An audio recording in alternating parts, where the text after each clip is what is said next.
Welcome to all of you. It is wonderful to see all of you doing okay after last night.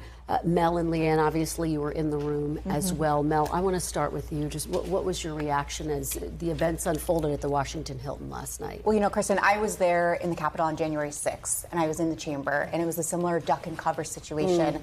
I think what was so chilling to me about yesterday was how normalized this has almost become. And that's not to say we weren't terrified in the moment, but it has almost become acceptable. And you know, for me, something kicked in where it's like, okay, I've been through this before. I need to protect myself, listen to the police officers. But what was really telling to me yesterday was when our colleague Garrett Haake asked the president, is this the cost of doing business in politics? And he said yes. And he is not the only one who feels that way. I've talked to a number of lawmakers on Capitol Hill who also have come to almost accept this and are resigned to the fact that they're going to face threats or worse, or actual attempts on their lives. And there has been a rise in threats to members of Congress. It is at an all-time high. It is not only changing how lawmakers conduct business and are on the campaign trail. I'm worried it's also impacting whether people even want to get into politics in general. Which is just a terrifying and tragic thought. Leanne, you were there.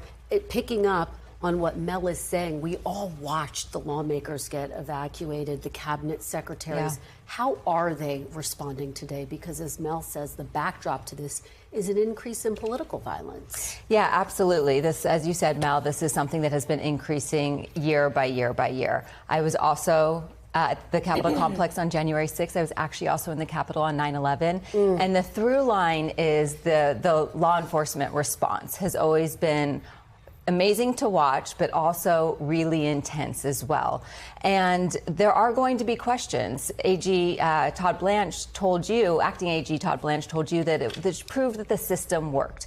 But there's going to be a lot of questions about how there was a security breach. And remember, this Hilton actually has history. This is where Ronald Reagan, the Hilton where Ronald Reagan was shot in an attempted assassination in 1981.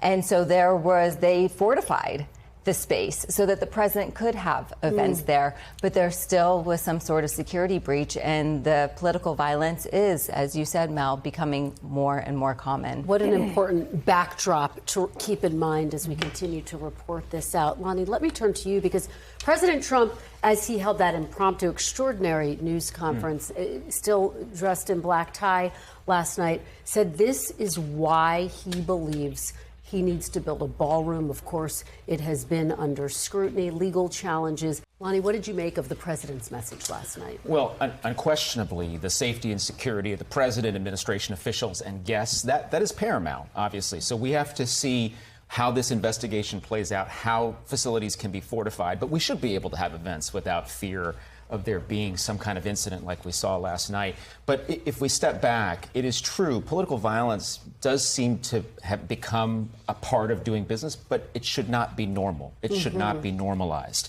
And that is something we should not lose sight of. And ultimately, it is incumbent upon public leaders to set the right tone. I thought the president did that in his press conference last night. I think it's important for others to follow suit. But ultimately, we should not say that, hey, we're used to this. It's America. It's happened before. Somebody has to draw the line. And we've seen this too many times now, just too many times. Adrian, how do we as a country draw the line?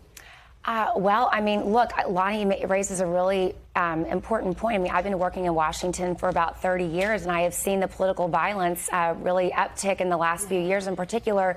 It's terrifying. Members of Congress should not have to spend money out of their campaign accounts to fund their security measures. I mean, I think there's a lot of reforms that need to take place.